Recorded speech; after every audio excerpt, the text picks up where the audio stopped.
Une ambiguïté précoce selon le philosophe George Edward Joyce. Lorsque l'Église chrétienne a été fondée, la polygamie était encore pratiquée par les Juifs. Nous ne trouvons en effet aucune référence à elle.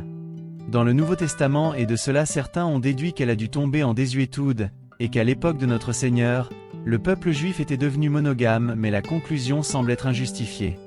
Joseph, l'historien juif romain du 1er siècle, parle de la polygamie comme d'une institution reconnue, et Justine Marr, un des premiers apologistes et philosophes chrétiens, fait une reproche à Trypho, que là les enseignants juifs autorisaient un homme à avoir plusieurs épouses. Trio, un autre philosophe chrétien du 2e siècle, a ensuite documenté les tentatives de Marty de démontrer que le christianisme était la nouvelle loi pour tous les hommes et d'utiliser les Écritures pour prouver que Jésus était le Messie. Joyce a ajouté cette citation.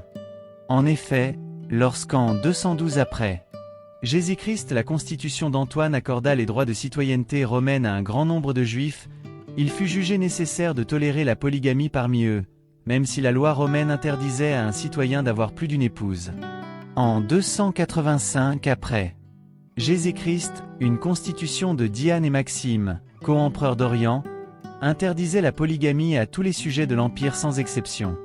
Cependant, concernant les Juifs, au moins, la loi échoua.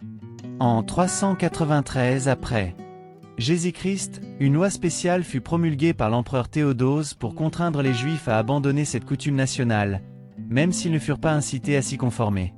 Thérélien était un autre apologiste chrétien des premiers temps, c'est-à-dire un défenseur du christianisme et un auteur originaire de Carthage, dans la province romaine d'Afrique.